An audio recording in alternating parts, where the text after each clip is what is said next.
Hey everyone, welcome back to Utility Sports, and we got Mock Draft Monday here again on the channel, and I'm really excited for it. So let's jump right into it this week. Going to jump right into the video here and pick number 1, Jacksonville Jaguars, and we did this style a little bit different for this mock draft. Up to this point, we either been alternating in terms of Austin will do a mock draft or myself, I would do my own mock draft. This week, we actually can join mock drafts here where we alternated selections. I had the odd numbers, Austin got the even numbers. So here, first overall, I had the Jaguars, and I went with edge Aiden Hutchinson from Michigan. I think he's clearly the number 1 prospect in this class from, the standpoint of what he had on the field for production. Also, he plays a premium position at the edge spot. And he's going to be really valuable. His senior season was really his big breakout year. Some maybe look at it as a one-year wonder type of season. I do not. His sophomore to junior season had a big bump, and then his junior to senior season had another bump. And I just think this is the player he is now. I think he's going to be highly productive. And for Jacksonville, a team that's added a bunch of talent already this offseason, they get way better with the addition of Aiden Hutchinson, a player who I think is going to have a really nice NFL career. He's going to be huge on the defensive line, and he's going to bring some toughness and mental fortitude as well to a franchise that badly needs it. Then second overall here, we had Austin with the Detroit Lions, and he's stuck at the edge position as well. Austin, break down Kayvon Thibodeau. Yeah, he's one of those explosive edges that Detroit needs. They're looking to get a little bit tougher up front, a guy that can really defend the run at an elite level. And he also rushes the passer efficiently. Super exciting for the Detroit Lions, a team that has really started to establish a culture under Dan Campbell and is looking to make some big steps in terms of adding talent to the roster. And adding a guy like him is going to be a huge boost for this defense. They're going to be so much better. And I'm really excited for them because they also have another first-round pick to work with. Yeah, they do. And then at pick 3 here, Houston Texans, back to my selection. I went with tackle Evan Neal out of Alabama. For Houston, after the Deshaun Watson trade, you have a ton of assets to work with, and I think the safest and most convenient route for this team to really build up is the offensive line. If you start here with the best offensive tackle in the draft, arguably, in Evan Neal, it's a really good starting point for the new-look Texans. You move on from Deshaun. Davis Mills, whether he's your guy or not, you need to protect the quarterback long-term, and I think Evan Neal here is just a really sound option. He's played right tackle, he's played left tackle, been successful at both sides on the offensive line. And I think he's someone that's going to be very trustworthy early on, which is a lot to ask from a franchise tackle as a rookie. But I think he's going to be very dependable, and his athletic upside gives him a really good projectable future for me. Then Austin, what do we got here at 4? Yeah, number 4, we have Ikem Ekwonu out of NC State. Joe Douglas consistently looks along that offensive line. He's invested a lot of draft capital into it, and that doesn't change with this mock draft because selecting Ekwonu is going to be a huge boost for this whole line. Putting him at that tackle spot will be phenomenal. Having Mekhi Becton at your left tackle, Ekwonu at your right tackle, AVT at the guard spot. There's so much to like about what he's starting to build in the trenches, especially. And that's going to be a major focal point for this draft. Potentially looks along that defensive line as well. The New York Jets have been putting together solid drafts under Joe Douglas, and I think that doesn't change with this one. Yeah, I do really like the Ekwonu pick here as a Jets fan myself. Jets fans, hit the like button if you are enjoying. Also, make sure you guys are all subscribed to the channel. This Ekwonu pick is phenomenal, especially considering they signed Laken Tomlinson as well in free agency. You really have a lot of strength now at left tackle, left guard, right tackle. And then a lot of people I know, Jets fans, do like Connor McGovern as well up the middle. For me, I still think there's room to grow over Connor McGovern, but at the same time, I do think this Jets offensive line becomes one of the best in the NFL with this selection. Pick 5 here, we have the New York Giants, and this is an interesting spot for them to be picking with the best 2 tackles off the board in Neal and Ekwonu. It leaves them in an interesting spot, so they go best player available here, Kyle Hamilton, and I think there's a real argument to be made here that he's the best player in this class, arguably, outside of position. When you look at safety, obviously the positional value isn't quite there. I would be shocked if he goes in the top 3, even though he's probably worthy of that type of selection because of how good he is. And what I mean by that is his instincts, his ability to cover all areas of the field. I mean, there's plays on tape where he goes from the left seam all the way to the right sideline by the time the ball gets there on a throw. He has very good instincts, can read the passer. He really mirrors their movement well. And he's also someone who can explode up into the box. You can play him at deep safety, but he's still going to make plays around the line of scrimmage. His athletic burst, his size, his frame, everything about him from the safety spot screams star athlete, star player. And I think the Giants here get a really good player. Jabril Peppers is still out there in free agency as well. So I think Kyle Hamilton becomes the obvious pickup here for them, 5th overall. Number 6, Austin, you got Carolina. Break it down. Yeah, Carolina is going to be looking for a quarterback that is NFL ready. Matt Rule has a short leash, and we all know that heard about it all offseason long about his long-term future with the Carolina Panthers. They need a guy that's going to be able to consistently, put them in a position to win. Kenny Pickett's growth, especially into his final season at Pittsburgh, was tremendous. People get nervous about that sometimes, not being able to see a NFL-ready prospect until his senior year. That does alarm some people, but Joe Burrow kind of put some of that to bed with his final season at LSU, was really able to, transform that team. And Kenny Pickett's not that same level prospect. However, he's battle tested. And I think that Carolina is going to be looking for that long-term QB option. Sam Darnold has not been the answer. They don't have anything else on roster that would suggest that they wouldn't take a quarterback. They haven't made a move in free agency or the trade market that would suggest that either. So going quarterback seems totally logical to me. I don't feel they're going to roll into next year with Sam Darnold. That's why they take Kenny Pickett here. And now moving on to pick number 7. Once again, we have the New York Giants. Sheldon, why do you like them taking a tackle here at number 7? Well, I think tackle's a need here for this team. You look at what Brian Dable is going to try and install there. His offense, very pass heavy. And you need someone who can hold up in the pass game. But I also think, unlike what he did in Buffalo, I think with Saquon Barkley on the roster, he's going to want to run the football a little bit more. You get a really nasty and mean tackle here in Trevor Penning out of UNI. I know this is a player you really like as well, Austin. You're really high on him, and I am as well. I think he's going to have a really nice career in the NFL. The Giants, I think, are for sure going to look at tackle at some point in the draft, whether it's day 1 or day 2. And here, 7th overall, it gives them a really good chance after already going best player available in Kyle Hamilton to come back here, grab Trevor Penning. And this is a reminder to our viewers here that we do have a New York Giants quarter zip giveaway. Very nice on the channel here for you. All you have to do to be entered is subscribe to the channel, like the video today, and also leave a comment saying Giants quarter zip. That's all you have to do to be entered for the giveaway. We are going to be giving it away very soon here, so we'd love to have you guys be entered for that. So make sure to comment Giants quarter zip. Moving on to 8, Austin, your Atlanta Falcons here. Malik Willis, I think this is one we can both agree on here after some of the Deshaun Watson news. Why does Willis make sense in Atlanta? Yeah, Atlanta's been in the mix for trading for a quarterback for quite some time. They understand that Matt Ryan's career is coming to an end. He's definitely seen his better days, but it really comes with age. He's had a great career. However, it's time to make a transition.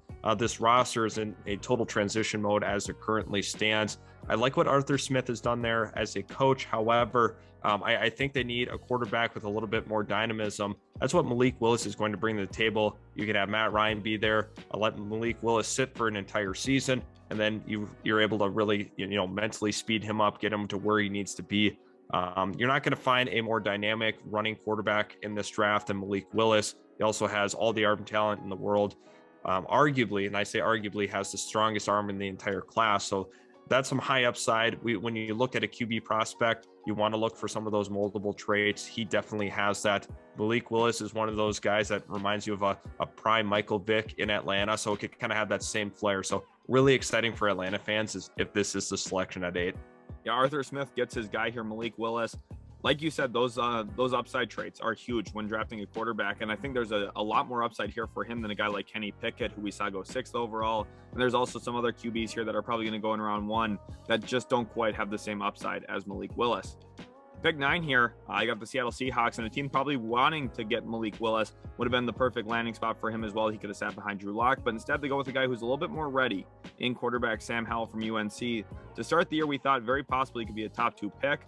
Didn't have quite the season we had hoped he would for the Tar Heels, and I think a byproduct of losing a lot of talent to the NFL draft. You look at some of the guys that have departed UNC in the past couple of years.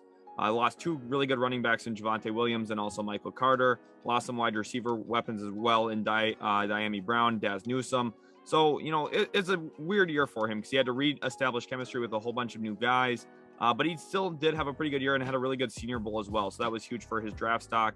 Out of North Carolina here, and Seattle's badly in need of a quarterback. I think that this becomes one of the obvious landing spots for QBs in this year's draft, simply because of the move of Russell Wilson. I don't know if they're actually going to keep Drew Lock. I know there was a statement that Pete Carroll says, we really like Drew Lock out of the draft. I don't know how much I believe that. That's something you say when you acquire a quarterback. That's not something, you just say because you feel it, So I think here with Seattle, they're going to look at a quarterback, and I think that Sam Howell does fit the bill. And now moving on to the New York Jets, it's pretty obvious that you have Zach Wilson, a quarterback that you definitely need to have some targets around. They've been trying to do that. CJ Uzomah being brought in was absolutely huge for this team. You have Corey Davis is another guy that can be a big time weapon for him. There's so much to like about what they've been trying to do. However, I'm looking for that premier top receiver.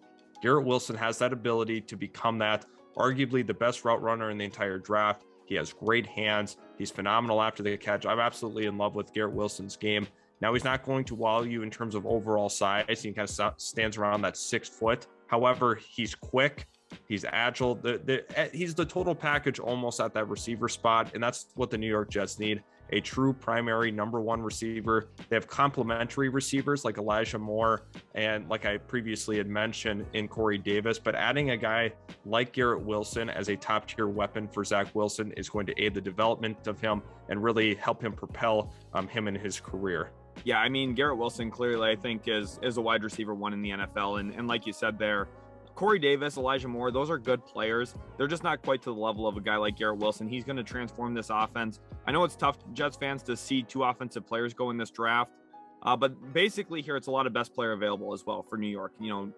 So far up to this point, the defense has struggled under Joe Douglas, but they did sign a lot of guys in free agency on the defensive side of the ball. And I think you hear Garrett Wilson makes a ton of sense, and also going with Ike Ekwonu 4th overall. It just makes too much sense to pass on those two guys when they're available for you. Moving on to pick 11, I've got the Washington Commanders here, and I'm going with wide receiver Chris Olave from Ohio State.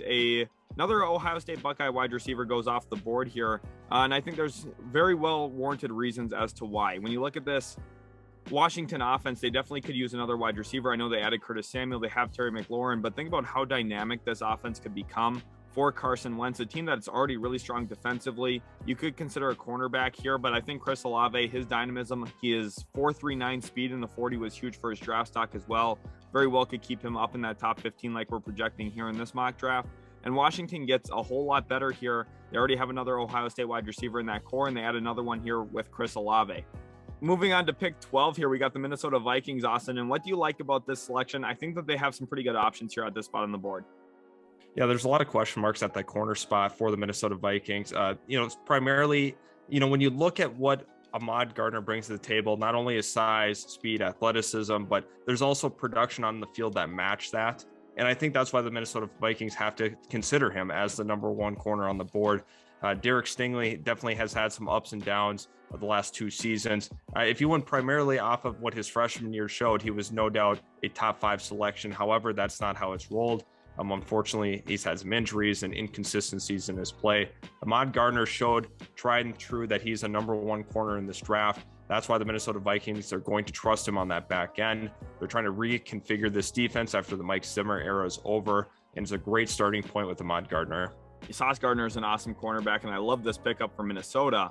Sliding into 13, we got the Houston Texans on the board here. So, of course, a shakeup in our mock after the Deshaun Watson trade. But then we're sticking with the wide receiver theme here at 13, going with wide receiver Treylon Burks out of Arkansas. When you look at Houston, they already have Brandon Cooks, of course. Question mark about who the quarterback's going to be long-term. I think they're going to roll Davis Mills again for another year. That would have to be my guess. And then with Treylon Burks, it gives you another big body receiver who's an option to throw the football to. He can make plays happen after the catch. And I think he makes life easier for Davis Mills. Brandon Cook's a really good veteran wideout. You had a nice rookie here too, who can make stuff happen with the ball in his hands. They need more playmakers there. They struggled moving the ball consistently there in Houston. They did not average very many yards per play at all. I believe they ranked bottom 3 in the NFL last year in that regard. So adding Treylon Burks here, along with a really good offensive lineman in the first round, really good outcome here for Houston. They get a lot better here on day 1 of the NFL draft. Moving on to pick 14, we've got the Baltimore Ravens here in Austin. You're sticking with that cornerback theme. You went cornerback at 12 with the Minnesota Vikings. 14, you're going cornerback here again with cornerback Derek Stingley for Baltimore. Talk about why the Ravens need to make a move like this. I know they added Marcus Williams into that secondary already. Yeah, I mean, Derek Stingley is just a tremendous talent, can be a long-term option for the Baltimore Ravens. And looking at what the roster currently needs, I think corner definitely sticks out. I mean, you could put him anywhere in the slot, outside, doesn't really matter, offers that kind of versatility. Tremendous athlete, great man-to-man corner. That fits exactly what Baltimore's looking for in a trusted cornerback. Derek Stingley ends up falling a little bit because of what I previously mentioned with some of his, injuries and inconsistencies. However, talent-wise, he's probably a top 5 player in this class. And had those things that not really happened, I think he would have been selected in that range, truly. But Baltimore gets an A+ level selection here at 14. Moving into pick 15 now, we got the Philadelphia Eagles here, and I'm going with wide receiver Drake London out of USC. I really love this kid. He was the offensive player of the year in the Pac-12, despite missing the final 5 games of the season. That's how productive he was in the first 8 games. Had 88 catches, 1,000 yards. He was extremely productive for those Trojans. And I think here, if you're looking at what Philadelphia really needs, it's another guy who can operate outside, but he doesn't operate in the same way that Devontae Smith does. He's more of a line of scrimmage type of player where he can go out to the sticks, come back on a hitch route, and you get him the ball. Or you can get him the ball on a curl route, or you can get him the ball across the middle on a slant. He's a high volume guy, and I think he's a really good complement to Smith because Smith takes the top off the defense, but he's going to be a really reliable target for Jalen Hurts next season. If they go out and grab Drake London, they do have 3 first-round picks, so a lot of flexibility here. And I think wide receivers got to be one of those selections for them in the first round. 16, Austin, we got the Eagles here again for you. You went with Nakobe Dean. Break it down. And Nakobe Dean fits in nicely with this Philadelphia Eagles linebacking core. He's going to be that true guy, manning the middle, dynamic athlete, heat-seeking missile, I like to call him throughout this process, just because when you watch him on film, he really sticks out as an athlete, a guy that's a thumper up the middle. He's getting better against the pass as well. And that's something that I really like about him, is that versatility. In this league, it's very important to be able to cover tight ends, and that's what he can do at that next level. But he's also tremendous in the run game. Really does a nice job picking out holes that he's got to plug up. And honestly, Philadelphia is getting a tremendous player here at 16. And it's so nice with all these first-round picks addressing those key areas of need. Despite them just being a playoff team last year, they can really build upon that and hit it out of the park with this draft. Pick 17 now, we got the Los Angeles Chargers. Jordan Davis here does still make a lot of sense despite some of their signings in the interior defensive line when you look at Sebastian Joseph Day, also Austin Johnson. Jordan Davis is just too talented and too big and strong and fast to pass up here. He was a game wrecker for Georgia, and I think consistently here in the NFL too, he can be that. And the nice thing is with some of those signings of Sebastian Joseph Day and Austin Johnson, the concerns we had about Jordan Davis not being able to stay on the field for 3 consecutive downs consistently becomes less of a problem when you can rotate him out for other quality interior defensive linemen. Jordan Davis, when he's at his best, you put him next to Khalil Mack, Joey Bosa, that defensive line becomes a nightmare to deal with. The AFC West is a bloodbath, and I think the Chargers look to add to their strengths here with another really strong interior defensive lineman. And it just makes them really, really tough to run the football against specifically.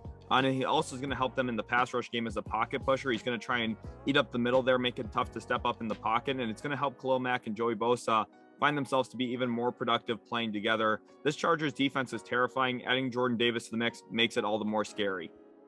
Pick 18, we got the Saints here, Austin. Break it down here. Matt Corral to New Orleans. Yeah, Matt Corral is a terrific player. He really displayed a lot of growth under Lane Kiffin at Ole Miss.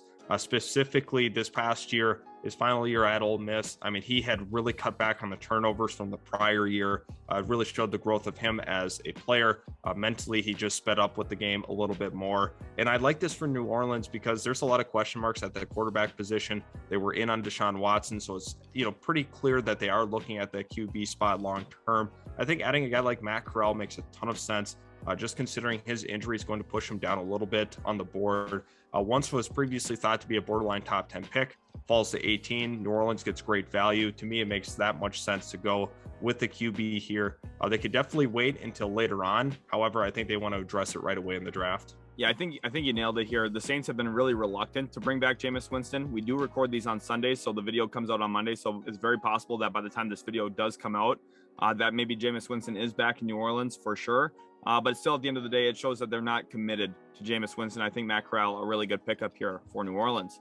Number 19 now, I got the Philadelphia Eagles again. And Austin, like you talked about earlier, this team has so much upside, so much potential. And I really like the idea of going 1 offensive player and 2 defensive players here for Philadelphia. You give Jalen Hurts 1 more weapon in Drake London, and then you really address the defensive side of the ball, which they've already done in free agency. Hassan Reddick was a phenomenal signing for that team. The former Temple Owl comes into Philadelphia. He's going to be a high-impact guy. And I really want to double down on that defensive line, specifically the edge spot. They brought back Fletcher Cox, and now you add Jermaine Johnson here from FSU. You get a player who has had a really good development track record throughout the college ranks. I know he's worked his way up to Florida State to becoming a Seminole, and I think he's someone who's going to keep working when he gets to the next level. He's going to be able to win with power. He also has some pretty good speed and bend off the edge as well. Just a really well-rounded edge rusher and someone who's going to get after the quarterback. So to add not only Hassan Reddick, but also Jermaine Johnson in one offseason, your pass rush goes from questionable to really good this quickly. It's a really nice pickup for this team. And I think the Eagles become really dangerous there in the NFC East. Pick 20, we got Pittsburgh. Austin, break it down with the AFC North. Why is Charles Cross such a big need? Yeah, I mean, they've been looking to reconfigure this offensive line for the last couple of seasons. If we remember the prime Pittsburgh Steelers with AB, Le'Veon Bell, and Big Ben, they had really consistent offensive lines throughout those years, and they were so dominant offensively. They've kind of gotten away from that. They've aged a little bit. They've had guys leaving free agency. So it's been a tough road for the Pittsburgh Steelers along that O-line. They're going to kind of reshape that identity and get that back. Mike Tomlin loves his trench play. We've seen it throughout his entire coaching career. Definitely requires having two great trenches offensively and defensively. Charles Cross is the latest example of adding to a line that definitely needs some talent there. He's a tremendous pass protector, and I think it's going to really bode well for Mitch Trubisky. Obviously a lot of people are questioning the whole Mitch Trubisky signing. However, there's all the weapons in the world there to kind of work with. When you look at Najee Harris and Deontay Johnson are two big ones. Now, the rest of it's got to kind of fall into place here. I have Chase Claypool there as well. But, with Juju being gone, that kind of changes things a little bit for this offense. So we'll see if they decide to address receiver once again later on in the draft. Moving on to pick 21 here now, I've got the New England Patriots. And this one just makes too much sense. If he's available here 21st overall, I think Bill Belichick will gladly make this selection. They released Kyle Van Noy. A lot of their linebackers did hit free agency this offseason. And Devin Lloyd's just too good of a linebacker to pass up on here. And he's kind of that traditional Bill Belichick type linebacker who can do everything. He can be a pass rusher, can also sit back in pass coverage and be really good in that area. And he's a little bit bigger than Nakobe Dean as well, which I think kind of fits the Patriots draft history a little bit more at the linebacker spot. They like big physical linebackers, guys who can thump, and Devin Lloyd does that as well. He's a really well-rounded linebacker, and you add him into New England here, this defense just keeps getting better. Matthew Judon was a phenomenal signing for them last year, extremely productive. You give them another weapon type linebacker in Devin Lloyd. This team is scary. I know the AFC has maybe surpassed them a little bit with all the star players moving teams, but I think that the tried and true formula that is consistently there in New England is a threat to make a lot of noise still in the AFC, especially the AFC East this year. There's a lot of chance that they're better than Miami yet, and we'll see if they can compete with Buffalo after they added Von Miller. Pick 22, we got the Green Bay Packers. Austin, after the Devontae Adams trade, what are they looking for? Yeah, they're getting a guy in Kenyon Green that is an absolute mauler in the run game. Tremendous when you get him out in space as well. Arguably one of the best athletes at that interior offensive line position. And looking at where they are, I definitely want to be competing in the NFC because it's kind of wide open, like you had previously mentioned, with the quarterbacks moving around. The NFC has gotten weaker at that QB spot. Therefore, a big window has opened up for Green Bay. You want to be competing consistently. And with that trade, that opens up some flexibility for the Green Bay Packers. They're obviously going to be looking receiver in the draft, but they're able to get Kenyon Green here at pick 22. Tremendous value for this team. He's going to be a really, really good offensive lineman for them. And they won't be done touching this offensive line in the draft. However, I just love this pick for the Packers. Pick 23, I'm sticking with the interior offensive line here, going with Tyler Linderbaum, center out of Iowa. He's a very safe and secure player. I know that Arizona has Rodney Hudson along their offensive line. You can play Tyler Linderbaum at guard for the first couple of years of his career, and then he can transition back into center once the Cardinals move on from Rodney Hudson. The reality of the situation here is if you're Arizona, you probably want to run the football a little bit more consistently. I know James Conner had a really good year last year for you guys. You keep him around, keep building that trench play, and let Kyler Murray do his thing as the quarterback of the Arizona Cardinals. This team has a ton of talent at a lot of the skill positions. I think it's about bolstering that trench play, specifically the offensive line. Linderbaum is just too safe and too smart of a pick here to not make this selection. He's a player that I think both of us probably would have considered the last 8 or 9 picks. So to get him 23rd overall here, it's really good value at a really premium position, in my opinion, at the center spot. You can never have a good enough center. Centers are hugely important in helping pass protection and really keeping your quarterback protected, and also helping in the run game, assigning zone runs and all that. So I think Tyler Linderbaum, a really, really good pickup here for Arizona. 24, we got the Dallas Cowboys, Austin, and we're sticking offensive line, Bernard Ryman out of Central Michigan. Break it down. Now, with the absence of La'el Collins, obviously for cap saving purposes, they had to release him, open up a little bit more flexibility. Dallas has had to make some tough decisions this offseason with trading Amari Cooper and also releasing La'el Collins. That was huge for them. but Bernard Ryman's going to fit in nicely with this Dallas Cowboys offense. Consistently, Jerry Jones and his staff love to get offensive linemen in the building, guys that are super talented, that offer a lot of upside, and that doesn't change with Ryman, a guy that's only been playing football for a couple of seasons. He's consistently getting better. He's getting bigger. The former tight end is super athletic for that tackle spot. That's something you have to love about him, and he's still moldable at this point. He hasn't peaked as a player. There's so much that you can do with him as a tackle. I think Dallas doesn't stray away from that O-line. 25, we got the Buffalo Bills here, and I'm going cornerback. Levi Wallace did depart from Buffalo for the Pittsburgh Steelers at a pretty good price point, too. 2 years, $8 million. I was surprised Buffalo didn't retain him for that. And I think cornerback becomes a big need here. Tre'Davious White coming off an ACL injury. They do have some pretty good pass rushers there in the mix. Of course, Von Miller, Gregory Rousseau, two to name a couple. And then you look at what they need, and cornerback's the one that stands out. And they get a really good guy, a really good player here who's won at pretty much every level. He went to Georgia, won there, won at Clemson. He's been really productive as a collegiate player, and I think that doesn't stop in the NFL. He's going to continue to be productive. He's got the size and length that you're looking for in a day one cornerback. I know a lot of people maybe don't see him as a day one cornerback, but the tape doesn't lie. His physicals don't lie. He's a very solid prospect, and I think Buffalo would get the most out of him here. I think they're going to develop him even more, use his physical traits to their advantage, and then Buffalo becomes really deadly still in that crazy AFC. Pick 26, Tennessee Titans here, Austin. They've had some crazy moves the last week and a half here. You go Zion Johnson out of Boston College. What's the reasoning behind this selection? Now that Roger Saffold's out of the picture, I think that opens up an opportunity along that offensive line. Zion Johnson slotting in. They took Dylan Radins last year out of North Dakota State, and I think they're going to continue to build up this offensive line. They wanted to make sure Ryan Tannehill is well protected. They want to make sure they're effectively running the football, which is the true engine behind this offense with Derrick Henry. They had made the move for Robert Woods, who traditionally is a good run blocking wide receiver, also is a tremendous talent as from a pure receiving standpoint. So Tennessee is addressing this offense. As you can tell, the AFC is getting more difficult. I think they're going to win their division next year, pretty much regardless. However, when you're going up against the big dogs of the AFC, you got to be able to put up points at a high clip. So adding Zion Johnson is going to definitely aid them in doing so. That'll be huge for them. 27, I got the Tampa Bay Buccaneers, and we're shifting course here. We're shifting direction, going with running back Kenneth Walker from Michigan State. He hasn't been a mainstay in our round one selections by any means or any stretch of the imagination. He's usually not in our round one picks, but considering that Ronald Jones still out in free agency, Leonard Fournette still out in free agency, I look at the Tampa Bay Buccaneers, and I don't know if they have a consistent running back there. I just don't love what other options they have on the roster. And for me, Kenneth Walker is the RB1 in this class. He's dynamic, really good change of direction skills. And I think if Tampa Bay wants to be able to compete and try and win the NFC again in a weaker year with an older Tom Brady, they have to be able to run the football just a little bit more efficiently. And I think Kenneth Walker gives them the assets and capabilities to do that. He can hit the long ball. He did it a ton this past year for Michigan State, and he's relatively fresh as well. I know he had a lot of volume this past year, but prior to this season with Michigan State, didn't have a ton of carries before that. So you're getting some young, fresh legs, and I think it's going to be really beneficial for the Buccaneers offense. 28th overall here, we've got the Green Bay Packers now. And how badly do they need wide receiver, Austin, after trading Devontae Adams? I know there's some prospects in free agency. Talk about other options that they could have and how badly they might need to go with Jameson Williams.